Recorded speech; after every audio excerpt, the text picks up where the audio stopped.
What, you know what? Just to be safe. Thing you did ended up saving your A later? Safety glasses.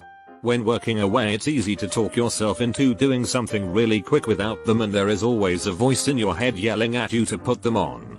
Stopped grinding the thing I was working on, got my glasses, came back. And then this chunk flies up and cracks the right lens. Spidey senses 1, Murphy's Law 0. I've had a handful of these in my life. The one that popped in my head first was from a party when I was 16. It was in a small farm town about 20-25 minutes from my actual town, and everyone was out partying in somebody's parents' barn and having a real good time.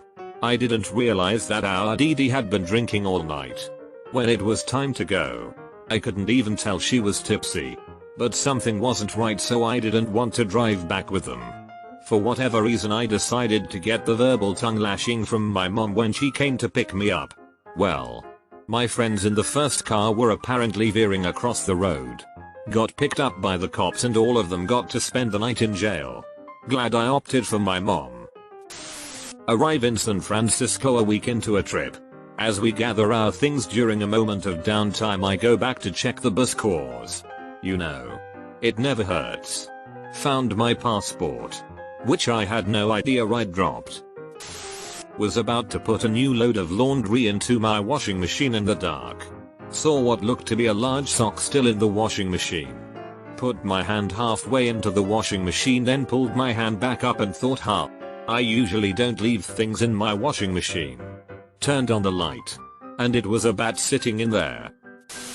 When I was like 5 years old, my parents took my sister and me to planetarium show. And every kid got a souvenir pencil that had the distances of the planets from the sun written on it. Mercury, Venus, Earth, etc. The guy running the planetarium show said something like, hang on to these pencils until 7th grade, kids. And you can use them to cheat on your astronomy tests. He was joking, but I never forgot. And sure enough, it was the exact pencil I used to cheat on astronomy in 7th grade. I felt smart but also bad because I didn't feel good cheating and, almost, never cheated after that. I had a car sitting on jack stands because I needed to do some transmission work. Before climbing under it, I thought it'd be a good idea to rock the car around. One of the jack stands was not in the right spot and the car slipped off it. Slamming down on the front disc brakes would have killed me. I was going on a road trip. We packed everything in the trunk. Then I realized that I forgot to check the air in the spare tire. Faced with unpacking the and repacking, I thought, what are the odds? We've had the car for years. Never had a flat. We probably won't have a flat now. Then I thought, screw that, and tossed the floor pump I use for my bicycle into the trunk. Just in case. Got a flat in the middle of effing nowhere. Spare was too flat to drive on. Floor pump saved my ass. It gets packed on every trip now. Saved an email where a lead developer told me to do something stupid. A couple years later. Him now a manager who liked to yell at his subordinates. We were talking about this stupid behavior and he yelled, well, why did you do that? I pulled up his email, clearly instructing me to do just that. He sputtered and walked off. Speechless. One time my boss gave me a weekly metrics recording task that didn't make a lot of sense. But hey, the guy pays me. So I did it.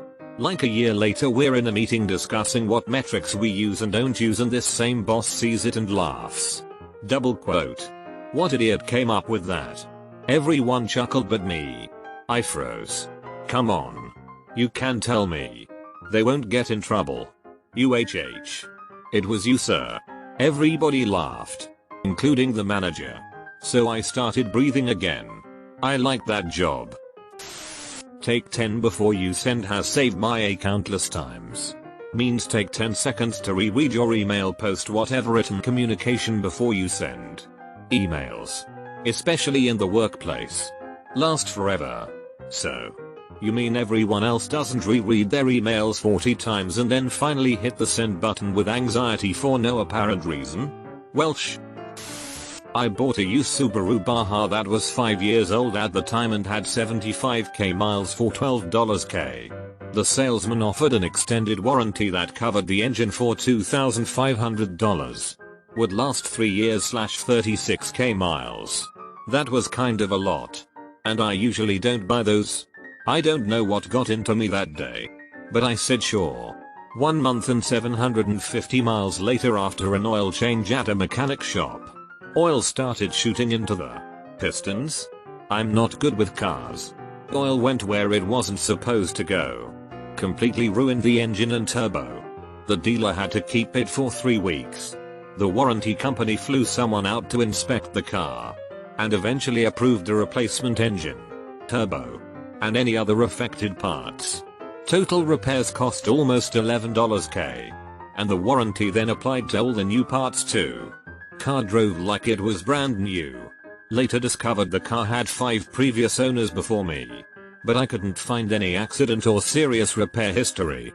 This is probably the only time buying an extended warranty on something actually worked out in my favor. Oil went where it wasn't supposed to go. That about sums up my knowledge of cars. Glad it worked out for you. I bought a really nice tablet a few years ago.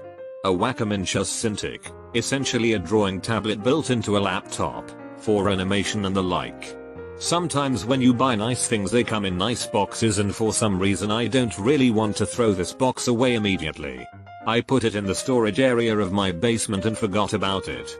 After only about a month this $2,500 tablet stopped working. It wasn't dropped or damaged. And I'm still not sure how it broke. It would simply try to boot up and fail, crashing and demanding a restart. I called support, and after several calls and many hours, we were unable to resolve the issue. They said I could send it back and get a new one if it wasn't physically damaged. They told me it needed to be sent back in the original box. I now keep boxes for everything I buy until the warranty expires. Was remodeling my house. Took out a loan and had to get the house appraised to get the loan. Found that my house was worth 100k more than I had it insured for. Raised my limits on the home insurance to 50k more than the appraised value in anticipation of completing renovations. 2 weeks later, house burned to the ground due to faulty bathroom fan that I did not touch. City, insurance company and loan company all sent separate investigators due to how shady it looked. I can't speak for the city, but I can say that the insurance company and the loan company, which has its own insurance, would have sent out an inspection for that regardless of the circumstances due to the dollar amount of the claim. Skepticism and an attitude of trust but verify are simply baked into the job. I work in it. When I started working where I do 9 years ago, I noticed that volume shadow copies, VSS, were not turned on the file server. I went ahead and turned it on, and thank God I have never had to pull a tape in the whole 9 years, and I hope to not ever have to. I did not ask for permission to do it, because I knew corporate wouldn't let me do it. Space was $sign back then. The guy at corporate that was over all their servers called and thanked me for doing it because he was also going to do it, and since I did it first, he was allowed to. I have had to use the VSS copies many times, but most recently our exec VP of quality accidentally deleted her network share with all of our employees' info in them. Thankfully VSS is on, and it saved my as well as hers. When I was 20, I worked at a gas station. They had just changed the law to if the customer looked 40 and under, you had to hide them for cigarettes. I was by myself. Lady came in and ordered a pack of Camels. She looked roughly 45. So I didn't ask. I had this nagging feeling throughout the transaction that it would be a very good idea to ask. So before I took her money I kinda laughed and said, "Mind if I see your ID real quick? I'm really sorry. You're clearly old enough, but they changed the law recently on who we have to ID." She just looks at me and said, "I'm so glad you asked," and flashed her work card at me. She was a freaking inspector. If I didn't ask her, I would have been arrested and fined. That was the day I learned to trust my gut. And I also suck at telling people's ages. She was 35. Couple of years ago I restarted The Sopranos from season 1. I think it's in the first season where the water heater leaks and floods Tony's basement. So there are these scenes where he's wading around in a flooded basement. I was imagining what a nightmare that would be. It reminded me that when I bought my house, The inspector told me I would need to replace the water heater within 5 years. I then realized that was like 12 years prior. So I suddenly got nervous. I went and looked at the water heater. And it seemed fine, but I couldn't shake the feeling. I also did not have the money to pay to have a new water heater installed. So I decided to go ahead and buy a new water heater and then save up money to pay someone to install it. The water heater arrived and I stored it in the laundry room. Just a few weeks after it arrived, I happened to look at the old water heater. And I noticed the catch pan under it had an inch of water in it. It was leaking. Oh no. Emergency. Except wait a minute. I already have a plan for this. So, instead of saving up money to hire a plumber, I went to YouTube and learned how to install my own water heater. It all worked out perfectly. All because The Sopranos made me anxious about the condition of my water heater, causing me to randomly purchase a water heater I had no immediate plan to install. My friends and I were always giving sh to another friend because he was never wearing the seatbelt while driving. One night another friend and him drove me home. It was pretty late and we were all tired. When they dropped me off I told him, use the effing seatbelt you dumbus. The next day, around lunchtime, I got a call that my two friends got in a car accident. The dumbus fell asleep while driving my other dumbus friend's car.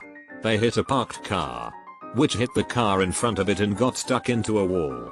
The parked car acted as a ramp for their car. They flipped over and slid like 20 meters upside down. For some reason the dumbus had his seatbelt on for the first time ever and he didn't get injured. Both of them crawled outside the car without a single scratch. If I'm not wrong, my friend in the passenger seat broke his pinky though. Dumbus learned his lesson and his seatbelt is always on now, even when he's in the passenger seat. I was offered a job in Europe, where I was promised a bonus that was X% of my salary, paid twice a year. When the offer was sent, there was no mention of the bonus, and when I questioned why, I was told, "Don't worry. It's in this email with my official company signature." I put that one into the saved folder, just to be safe. Fast forward to moving. On the first payout period I was told I needed to be with the company for 90 days first before a bonus would be paid. Okay. I was annoyed. But I guess that makes sense. On the second bonus payment, they mentioned that the company hadn't had a great year and nobody would be getting bonuses. More annoyed. But if the company isn't doing great, what are you going to do? I should add this was in 2008. The following year rolls around and the company announces that things have really taken off and they will pay out the previous bonus period, in addition to the current bonus period. Only problem is, I literally handed in my resignation that day. I inquire to find out if I'll be receiving my bonus from the previous bonus period. And they say, "Are you kidding? You just quit." I call a lawyer. I dig up the email from the start of this post, hand that over, and the lawyer says it's a slam dunk case. She goes after both bonus payments from the first year and both bonus payments from the current year, even though one of them hasn't happened yet. Company HQ calls me and tries to get me to drop it, and I refer them to my lawyer. A week later, at my new job, the lawyer informs me that they've paid all for bonus payments, and she also went after her own fees. So it cost me nothing. Glad I saved that email. Cover your ass. And do not let others push you around.